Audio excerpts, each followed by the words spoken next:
The world is a global village. And that's because information travels beyond boundaries. And on This Morning on ITV, we guarantee unbiased analysis on topical issues that will educate you, entertain you. So join us. Join us. Join us. Join us. Join us. Join us. Every Sunday to Thursday, 7 a.m. to 10 a.m. on your ultimate news and current affairs program on television. This morning on ITV, TMI. Join us. It's TMI Monday. Many thanks for keeping a date with us on the program this beautiful Monday morning. Remember, we're streaming live on our YouTube platform, www.youtube.com/ITV Radio NG. Ensure you post a comment there as far as our conversation is concerned. Of course, we recall that just last week, Mr. President presented the 2020 budget to the combined National Assembly. That's talking about the Senate and the House of Representatives. Over 10 trillion naira in that budget. And of course, expectations are high that this budget, as presented, will meet the yearnings and aspirations of Nigerians. So one thing is very, very clear, whether we like it or not, this has no political sentiment. There is hunger in the land, and it's expected that one of the key expectations is that this budget will to a large extent reduce poverty and of course take away hunger to a large extent. But I have one man who's seen it all, the state and federal level, to be able to give us in-depth insights into what holds for Nigerians as far as the 2020 budget as presented by Mr. President is concerned. He is a former member of the House of Representatives. He represented Oredo Federal Constituency in the House of Representatives at that time between 2011 and 2015 under the platform of the All Progressives Congress. He was also a former chairman E-Parliament Committee of the House of Representatives. He was also the chairman Appropriations Subcommittee overseeing the Nigerian Army, Navy, Police, Air Force, Defense, National Security, Intelligence budget. He is currently the Chief Executive Officer, CityMark Investment Limited and Back to School Limited, to mention a few of his business interests. But at the time, he was also very, very media friendly, media savvy, and always available each time we want to have him here to have an interaction with him. I have with me in the studio Razak Bello Osagi. Many thanks for joining us on the program, TM. It's such a delight to have you here. Thank you so much, Sonny, for having me. Well, how has it been? I mean, can we be comfortable to say outside politics? Yeah, you've always been in politics, but is it like you're out of politics completely now? No, I'm still in politics, except that I'm not involved in any election process. Okay. Yes, we are critical stakeholders, and we're watching from the sideline to be sure that the participants are working within the rules of engagement and that they are delivering on their promises. Okay. And also to sensitize our people to be law-abiding, to make sure that as much as possible, we must collapse those imaginary boundaries of partisanship to build a coalition that works for everybody as Nigerians. I think that is my commitment. Okay. Yes. We'll talk along those lines in the later part of this conversation. But let's get started. 2020 budget has been passed. Over 10 trillion naira. What are your quick takes on the content of the budget, particularly when you put side by side the recurrent expenditure and then the capital expenditure, against the background of what has always been the tradition in Nigeria in terms of budgeting? Well, thank you, Sonny. I think it will be important to educate our people when you are discussing a topic like this, what it is all about. What is a budget? A budget is a statement of intent predicated on certain assumptions as to what you intend to do over a given period. What are the assumptions? For Nigeria's budget, you are looking at the oil benchmark per barrel. Yeah. You are looking at production ceiling. You're looking at the exchange rate. Exchange rate official is 305 and commercial is 360. Therefore, with those assumptions, if the assumptions work for you, what it means is that you should be able to deliver on the intent of the budget. For Nigeria, the regime, the fiscal regime for the budget is January through December. Mm-hmm.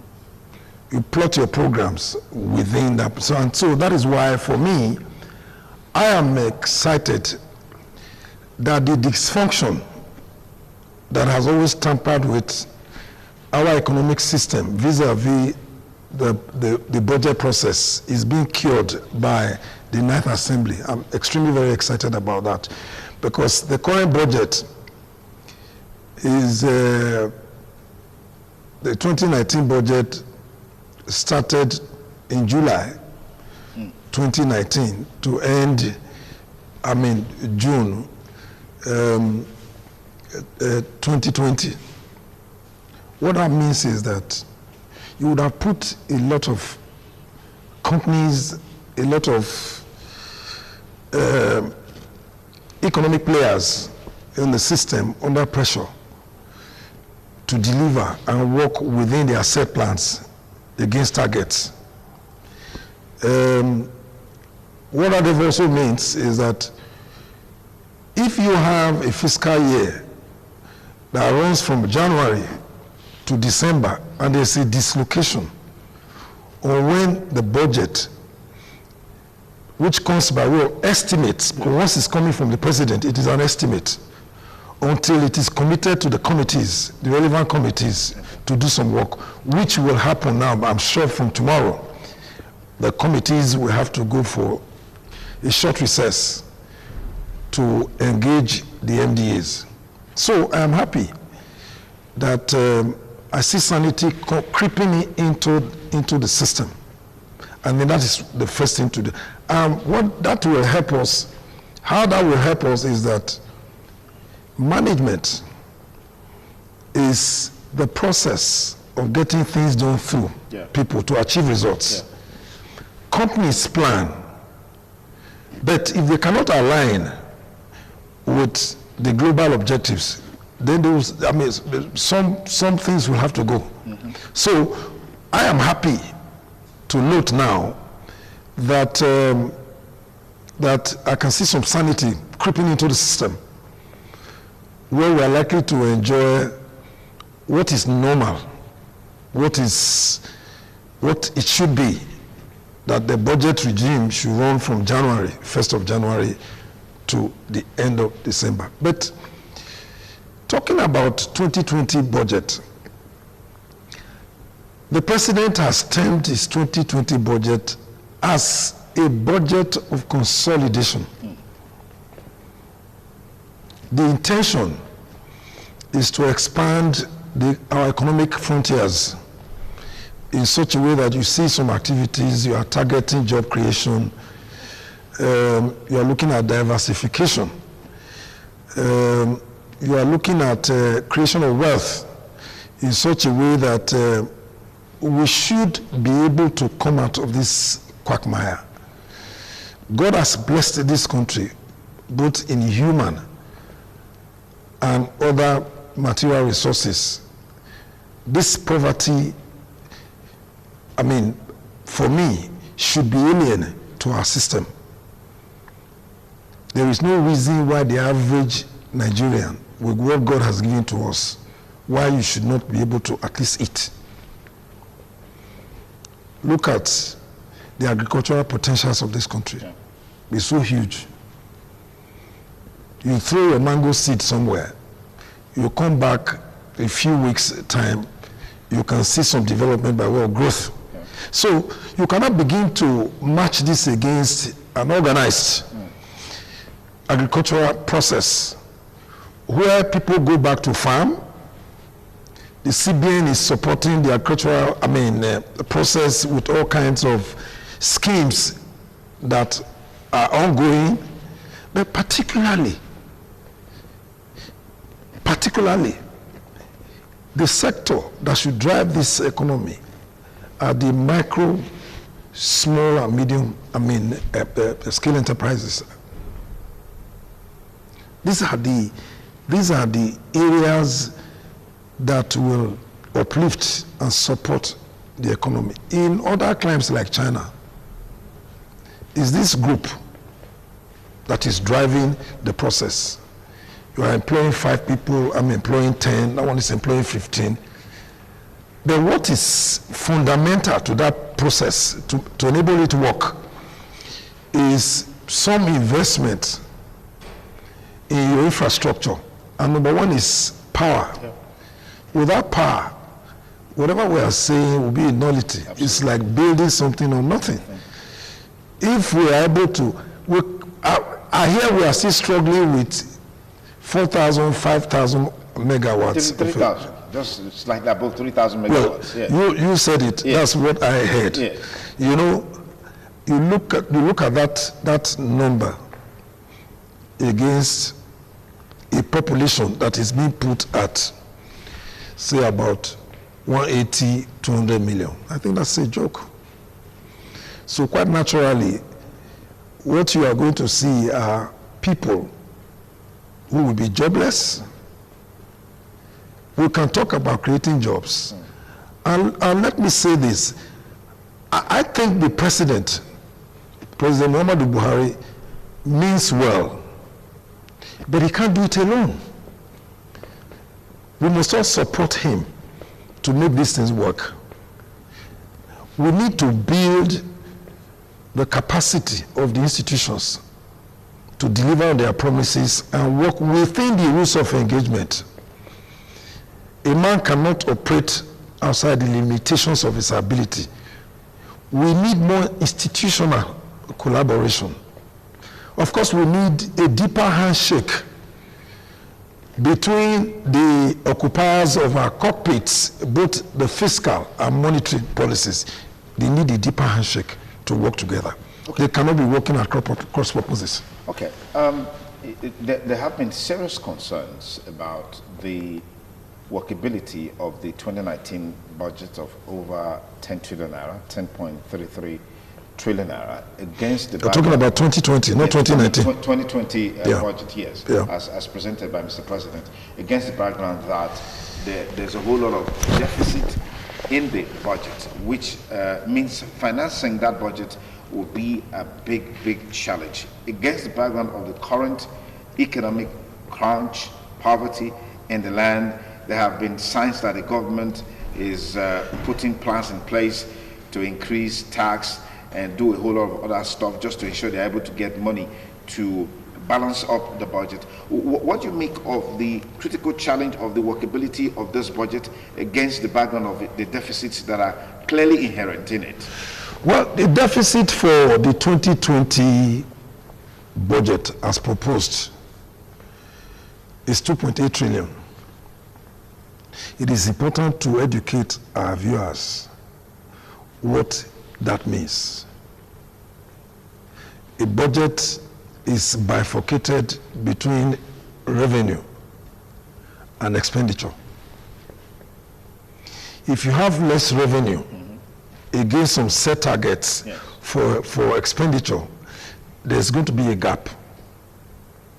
That gap is what you mean by deficit, in which case you will need to look for other sources, to cure this gap.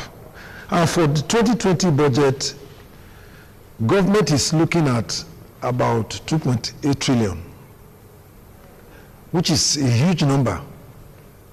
And therefore, the question to ask is that, are we going to keep on borrowing? Year in, year out, we are talking about deficit. We are not having a balanced budget. Now, that has triggered off all kinds of opportunities. That is okay. These opportunities, like you want to increase the VAT from 5% to 7.5%. But again, that also has its own ancillary consequences on the people. But what the president is also saying is that the VAT threshold will be 25 million. When you do anything 25 million less in terms of your activities, you don't need to pay VAT. Okay. That's what he's saying. Okay. But it is also good to let our people know that VAT as a source of income to address these hiccups is largely enjoyed by the states and the local governments. The federal government gets only about 15 or 20% or thereabout, not more than that. Between the local government and the states, they get the larger chunk. So the question to ask is that when they get this money, what do they do with it? People want to see verifiable evidence. Nigerians are not afraid to pay taxes. Yeah. They want to see the evidence that the tax that I pay is working for me. So you see this inertia creeps in to say, look, once you begin to introduce other sources of income because you want to manage your deficit portfolio, people are agitated. There are concerns that you are putting us under more pressure, even when we're already going through a lot. But if there are signs, if there are clear evidences that the system is working, that you are addressing the infrastructural deficit, and that they can wake up right now in so many homes, when the light goes off, you see here children shouting NEPA. That has gone into the system. It's just there, you know. Yes. So I think as players, those who are in charge of governance must understand that the primary essence of government is welfare and security. That is the essence of government. Okay. Yeah. Now, let's take another point, which of course has to do with the infrastructure, the current infrastructure, the status of our infrastructure in Nigeria. From north to south, east to west, the story remains the same. Roads are in terrible state. What are your expectations from the 2020 budget in terms of impact on infrastructures, particularly roads? Take for example, you drive from here to Ekboma. The roads are impassable. And there was a budget last year. Another budget is in the offing for 2020. We don't seem to feel or see the impact of this budget on infrastructure as expected. I'm aware that there was a fake approval for roads across the country. Whether it was part of the 2020 budget or is part of effort by government to have a direct impact on road infrastructure, I don't know, but I'd like to get your perspectives on those. Well, you see, one big headache that we have with financing of public infrastructure has to do with those who are in charge of implementation. What you hear is you have budgeted 1 trillion or let me say, maybe any of the, you look at the sectoral allocation, you say, for instance, for roads, You say we are doing about 200 and something billion. What I have seen as a critical stakeholder, I have been in government. I was in the National Assembly. I want to believe that we need to take a deeper look at the mechanism for fighting corruption. I still want to believe that substantial part of these monies still go into private pockets. It's not that government did not budget. Yeah. It's not that they did not release money. Yeah. But it's the money working for the people. That's the question. That is the question. So, if we have to fight this corruption, we need to look at the mechanism.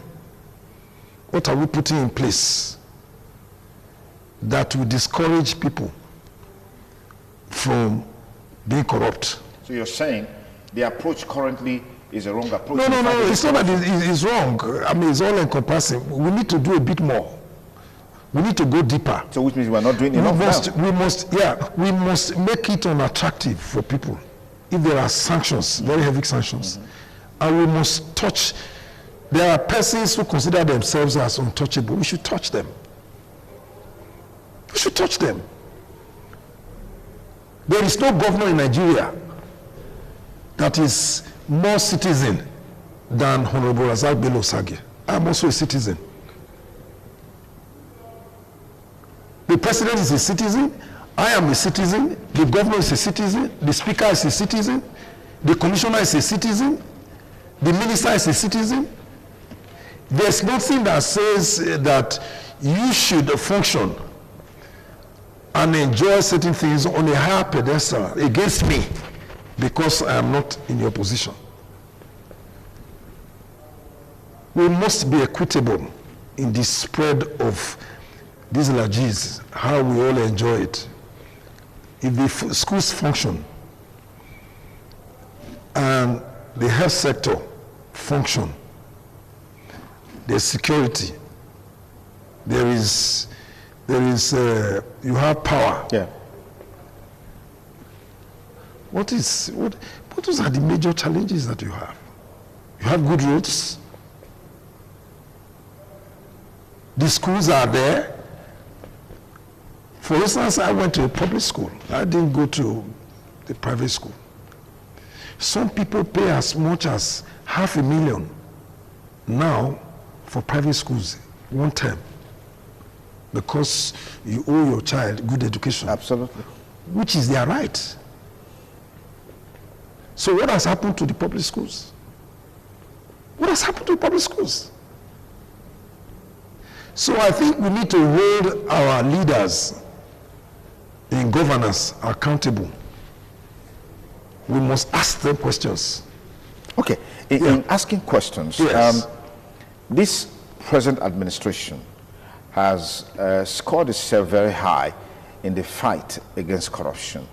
And, but there are concerns that this is somehow selective, which tends to make it lack credibility and makes people to look at it, with a very suspicious look. And that if we're truly fighting corruption as the government claims, perhaps we ought to be getting more money from that fight to be able to even fund the deficit in budget. I want to get your perspective on that. What I hear honestly is that we have recovered a lot of monies. And then Professor Issa Sagi a few days ago was saying that, look, what we have recovered, we have plowed back into the system to address some gaps. He specifically mentioned the social investment programs. That we're putting a lot of money into the social investment program. That takes time to permeate. The social investment program as an initiative of government to put smiles on the faces of Nigerians is a good thing. But what we need is a more proactive and strategic approach so that there's a fair spread. That is the only way we can permeate and let everybody be part of it. I am also aware that some of the people you have given this responsibility also try to cut corners on their, that I have not been able to verify. Yeah. But that shouldn't be. So government will need to take a helicopter view of the key players, the participants in this process, from planning to execution and to those who will eventually benefit from this system, so that you can have a wider and a more primordial spread in terms of participation and enjoyment of this initiative. Okay. If you just join us, you're on to TMI Monday with your sincerely Sonny Duke Okosun. My guest on the program today is a former member representing Oedo Federal Constituency, House of Representatives, former House Committee on E-Parliament, Subcommittee Chairman on Appropriation, and of course, a former banker, Razak Bello Osagi, giving us some perspectives on the 2020 budget and expected impacts. Now, just to deepen our conversation, key capital spending allocations in the 2020 budget as presented by President Muhammadu Buhari: works and housing 262 billion naira, power 127 billion naira, transportation 123 billion naira, universal basic education commission 112 billion naira, defense 100 billion naira, zonal intervention projects 100 billion naira, agricultural and rural development 83 billion naira, water resources 82 billion naira, Niger Delta Development Commission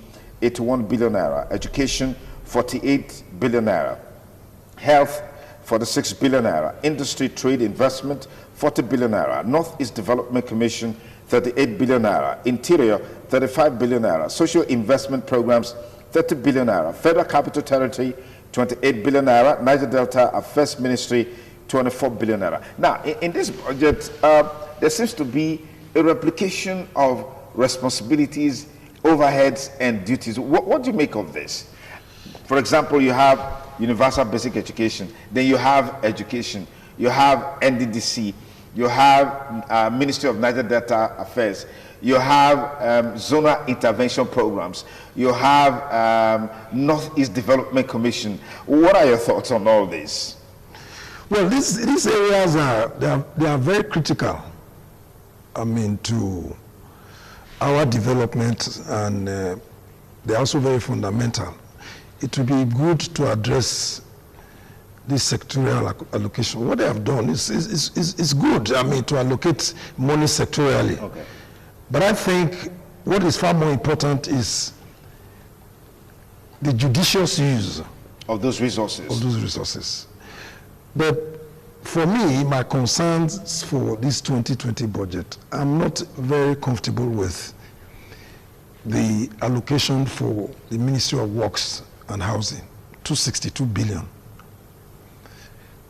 That, in my view, is inadequate, because the state of our roads infrastructure everywhere is deplorable, everywhere. For the states, unfortunately, the rainy season has extended. Look, we're in October and it's still raining. So most of the governments, no matter the intention, cannot function optimally to enable the people to see the dividends of democracy. The Northeast Development Commission, NEDC, about 30-something billion, that's what was put there. I also think that the money should be properly monitored, because I see some of these IDPs. I see the state of schools that have been destroyed. 38 billion will not do much. Okay. Yeah. Yeah. There's this question that has always been a recurring decimal. Why is it so easy for the National Assembly, for example, to get all that is appropriated to it in a budget here. But the MDAs find it difficult to get all that is allocated to them in a budget here. Sometimes you have 20%, you have 30% of what is proposed for them. But the National Assembly gets everything 100%. I don't know why this the focus on National Assemblies. I don't know why it's always a recurring thing. You have asked me this question several times. The National Assembly budget. Yes. You know, there are about six very important segments of the National Assembly. 6. Yeah, you have management, you have members, you have legislative aids, you have so many, about 6 or 7 that you need to service. So the 125 billion that you talk about represents less than 5%. Meanwhile, the National Assembly is an arm of government. Yes. And that is why the allocation to the National Assembly under the budget coordinates is statutory, just like the judiciary. Okay. Do you understand? Yes. So if you look at how much you allocate, it looks big. But that is going to cover staff salaries for members, for aides, for legislative institute, for this and all of about 6. So it will look big, and we also have to look at their responsibilities. And unfortunately, let me tell you, when you talk about, I know the area you want to talk about is about constituency projects at times. All these are all encompassing. Your constituency projects. I want you to run an election. I've gone through 3 elections in Oredo. I know the meaning. When you leave Abuja and you get to Benin, from the airport, there are people at the airport informing their friends that he just landed. I haven't heard the paid agents at the airport to say, Honorable is around now. By the time you get to your office, in my own case, just a stone throw from the airport, about 3 minutes, 4 minutes from the airport. Vehicles are on different sides of the road. Invitation cards, my mother died, my father died, my house is a house rent is due, the children did not go to school. Where is this money coming from? So we need a reorientation of our people. That as a legislator representing you, that is not supposed to be my work. These demands, aren't they a reflection of the failures of leadership in terms of deliverables on the... It is all encompassing. And in fairness to the people, where do you want them to go to? They worked for you. They voted for you. Gratitude is the currency of appreciation. You are tempted to look at some of these requests. Some of them are actually genuine. The children have been at home. They can't go to school. People have approached me to say, look, I have been out of my house since morning 6 a.m. before my wife woke up. I don't even know how to go back. Some of them creep into their houses while their wives are asleep. And before she wakes up, he's gone. So the representative will have to address this issue. It is unfortunate, but that's what it is. That is reality. That is reality. I suffered it. There were occasions I came from Abuja. One day I had about 31 invitation cards between Friday and Sunday. God help you if you are not attending. They don't even, some of them may not want to see you, but please send somebody to us. So a parliamentarian in the UK, for instance, what I am discussing now is alien to them. It's alien to their culture. That is not part of this philosophy. Then what do you do? So the cure, my prescription will be for those in charge of the policy cockpit to think rightly, and those executing must work within the rules of engagement. We need more institutional collaboration, and there should be sanction for those who vitiate from that path for which Nigerians expect their leaders, to deliver. Okay. A while ago, you said that President Muhammadu Buhari means well for Nigeria and, of course, Nigerians. We know that, globally speaking, Nigeria cannot be in isolation. Whatever we do impacts on the global economy. And so whatever happens at the global stage also affects our economy. Now you look at Nigeria, many of the indices of development will be rated very low. Recently we heard of Nigeria being the capital of poverty capital. Yeah. Yes, about 100 million Nigerians are now in the poverty net. And you said the president means well.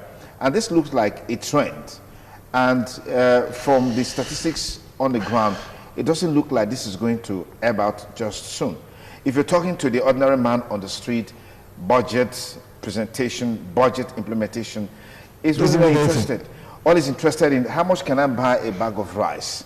How much can I buy gari? How much can I buy palm oil and all of that? So I don't know what your thoughts are. Will you say Mr. President means well and all of these indices are there staring at our face? I'm looking at the character of leadership.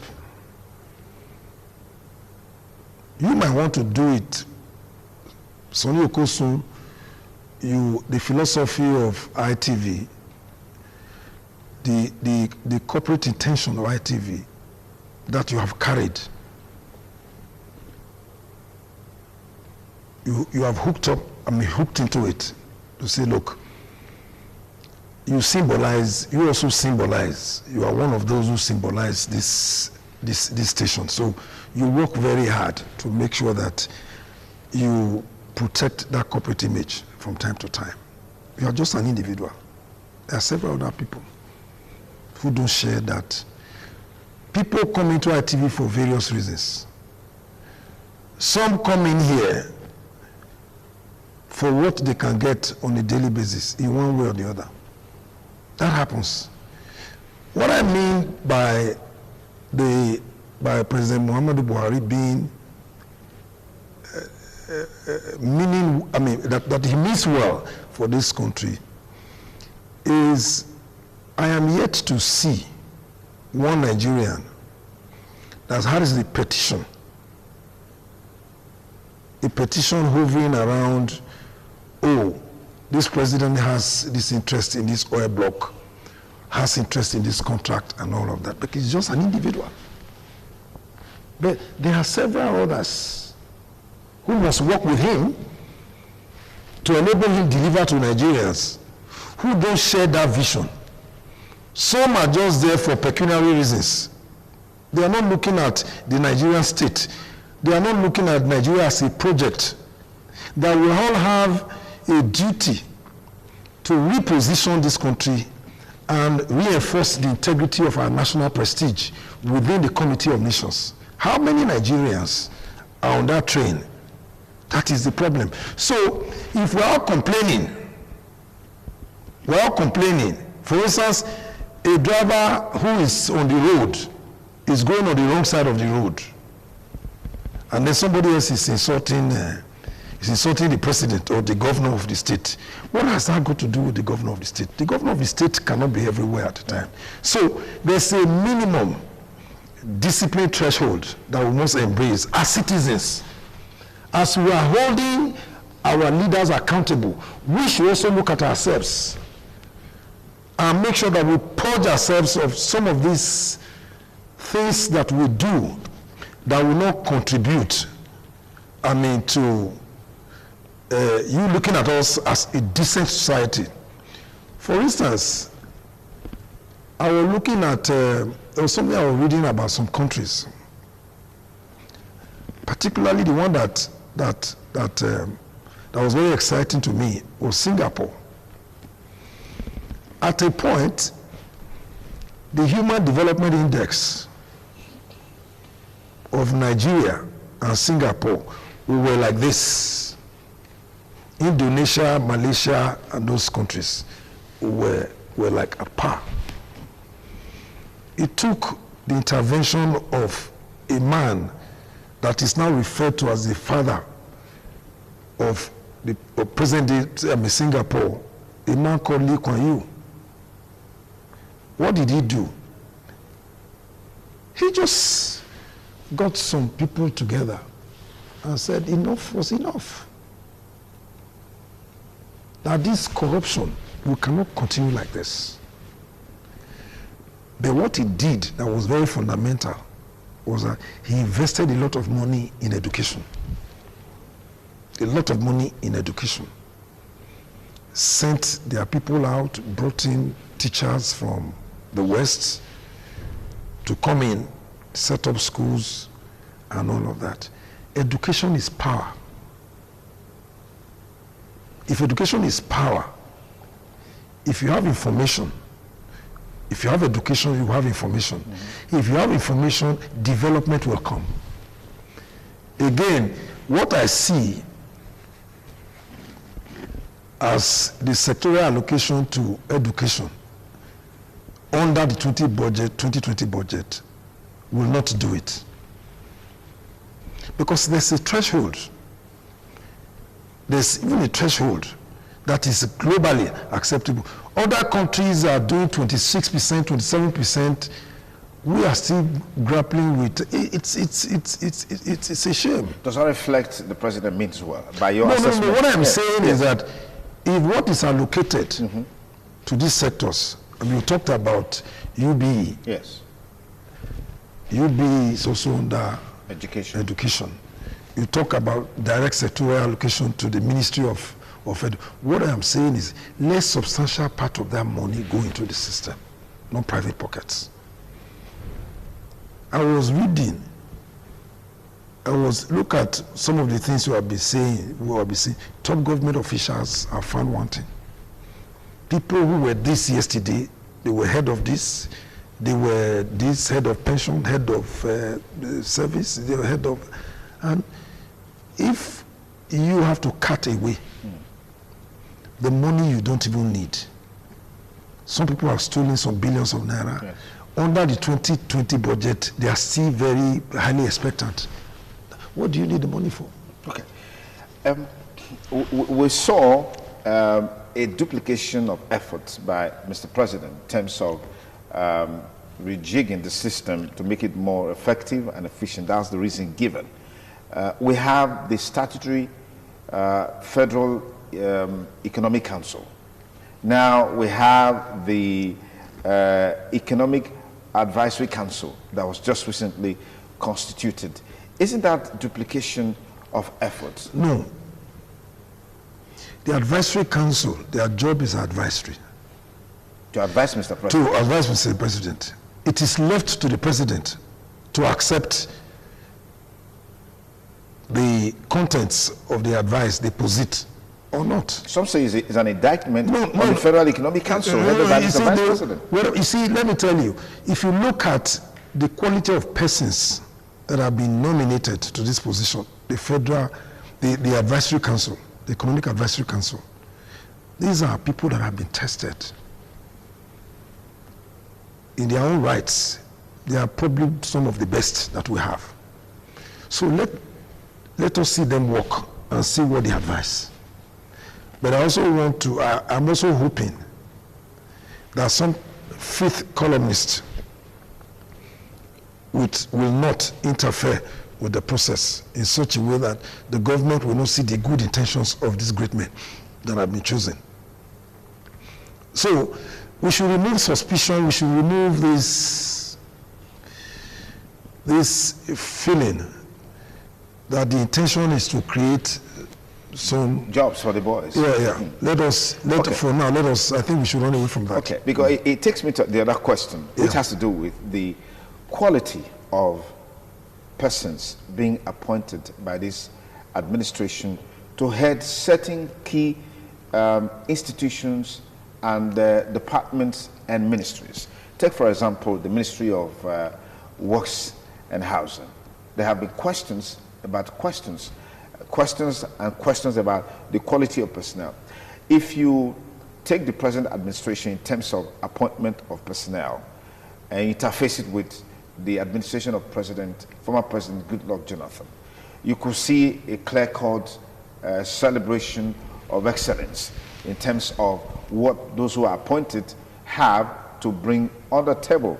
Former World Bank, and this is with the World Bank now, Minister of Finance Okonjo Iweala, people are still wondering how, under the administration, we're able to stabilize the exchange rate, hovering between 160, 200 something against the dollar, compared to what we have today, where, officially for this budget, 305. But we know that in the black market and the parallel market, about 365. What do you make of this as a challenge in this expected impact of the budget? If anything, I want to commend this present administration for the way they managed that transition out of what was looking like a recession. You know, we're moving towards that recession regime at the end of the last regime, not this one, the PDP regime. Yes, it's very easy to say that you were committing resources to do this, to do that, and all of that.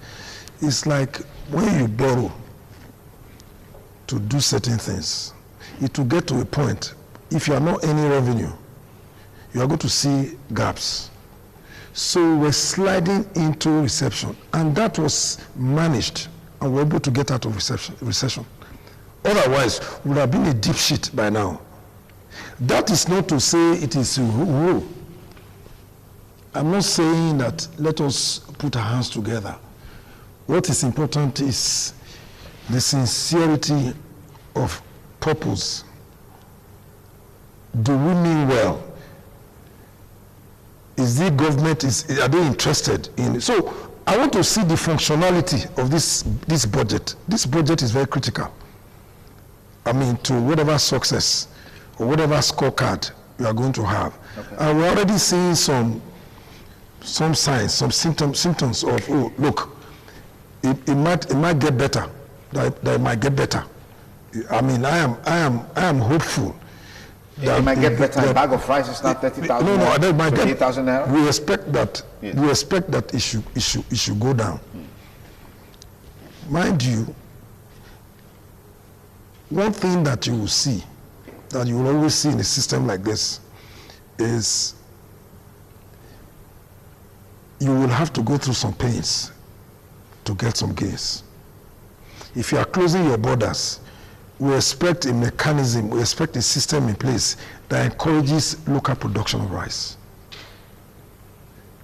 This thing can go to 6,000 naira. The land is there everywhere.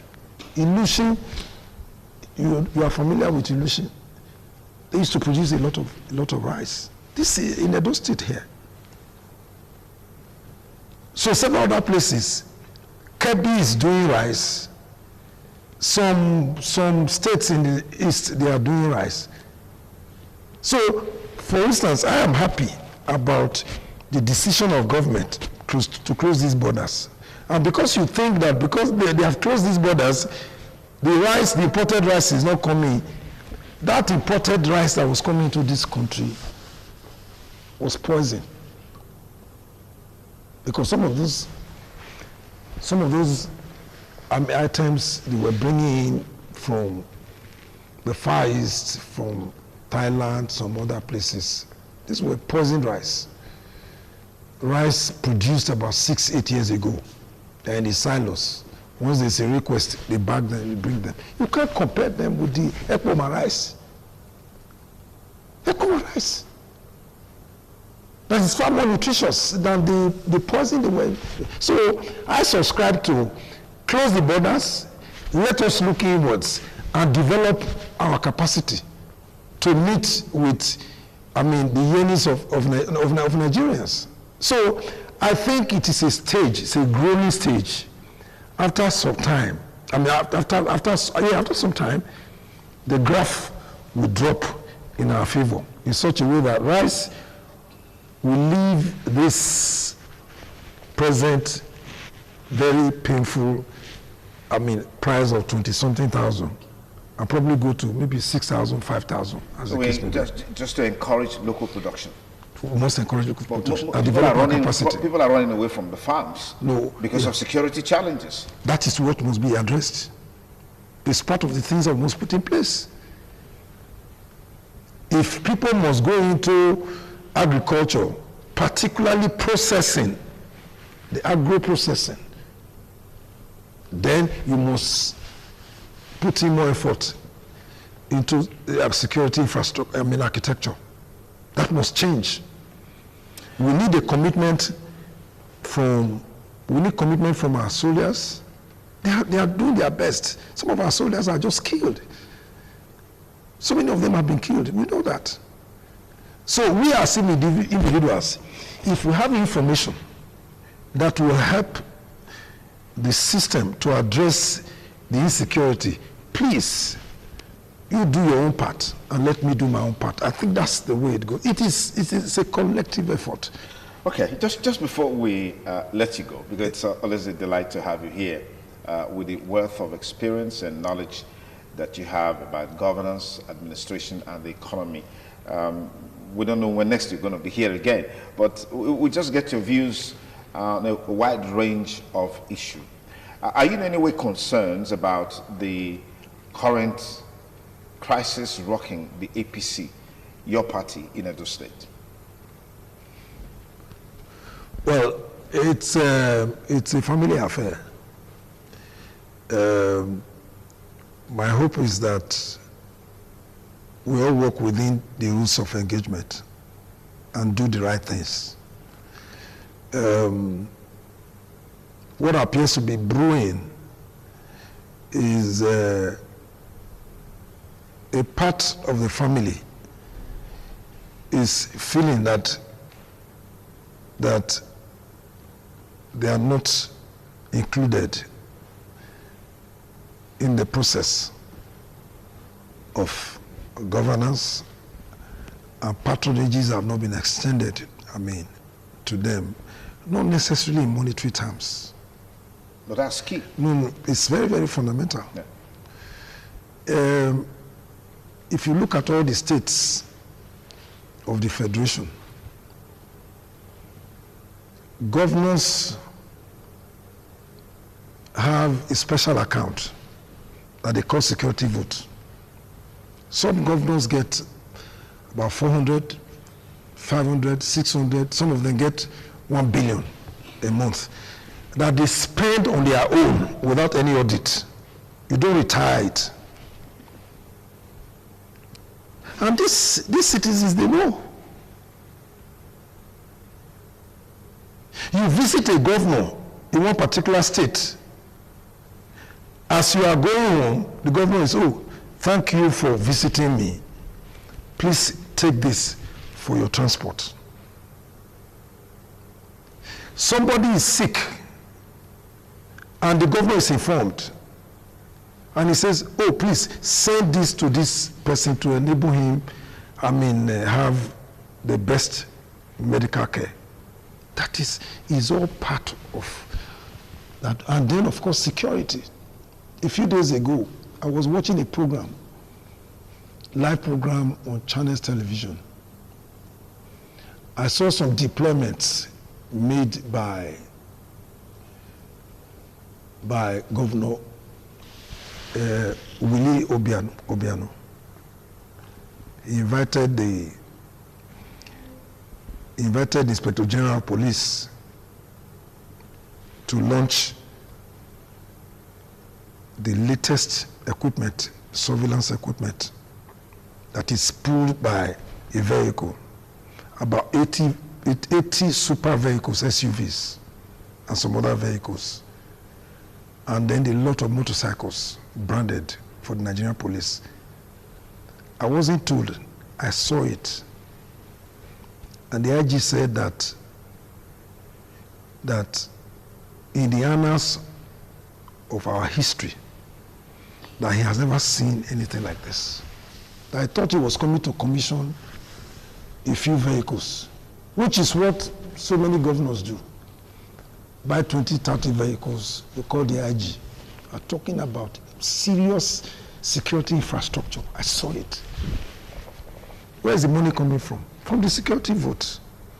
That's where you take the money from. So, our members who are also complaining, for me, some of them may sound, well, it depends on what the way they look at it, but some of them also believe that they have not been carried along in terms of inclusivity in government. What some of them wanted was a relationship, but that has been cut off. And so if that has been cut off, there's bound to be pressure. But having said that, I think the Igbo man that made the pencil also made the eraser. Do you understand what I'm saying? You can fight today. You can also settle tomorrow.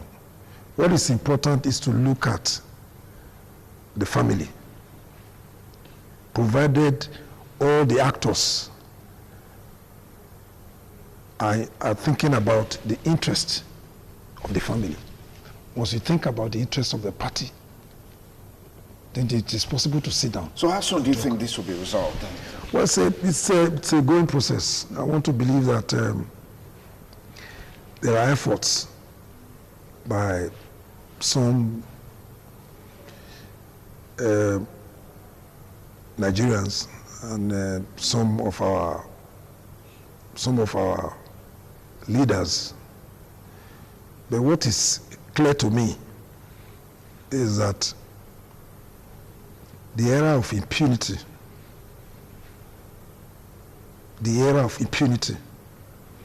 and wanting to do things, you want to give people the impression that I have the answers. It's not going to work. I mean, you can imagine, I graduated about 37 years ago or more. I've been a banker. I worked in UBTH here when it was started, before I went back to school. When my late brother was the Provost College of Medical Sciences, they set up UBTH. From there, I went to Benin Insurance. I worked. I was even an assistant accountant in charge of investment. And then went back to school. I started my career in banking. And worked in the bank about 23 years. 23 years. And then came back, got into politics, represented the most sophisticated federal constituency in Edo State, Oredo Federal Constituency, because it's largely cosmopolitan. This is not one small local government. So I had to cope with the good, the bad, and the ugly. You must manage them. You don't tell them, you don't ask them the question, who are you? Because we all have our contributions to make. So I think our leaders must understand, that it is not a one-man affair. And not 2 men, not 3 men, not 4 men can do it. You need this consultation, this primordial consultation, and bring everybody. Even sit down, what are the issues? Let us discuss. When you do that, that will be the first step. All right, let me thank you very much, Razak Bello Sage, for your time with us today on TMI, giving us views, opinions, and perspectives on a wide range of issues. Always would like to have you here. Also, big thanks to you again for coming on the program. Well, next time we call on you, you oblige us. Well, yes, Sonny, you have a way with me. I don't know. People say, look, okay, you want to get Razak, why don't you talk to Sonny Duke? But let them know that you don't pay me. I don't think you have a budget. You don't have a budget, Sonny. You don't have a budget for this. I don't have a budget for it. Thank you so much for coming. Thank you. It's the TMI Monday. When we return, we'll be talking to two great artists, DJ MOG and Donny Okosun. Donny Okosun is the son of late Ozidi King Sonny Okosun. So of course, I ran into him some time ago, and we had an interaction for him to be here in the studio. He couldn't make that, but he's here with us in the studio. Stay with us on the show. We'll be back with you in a moment.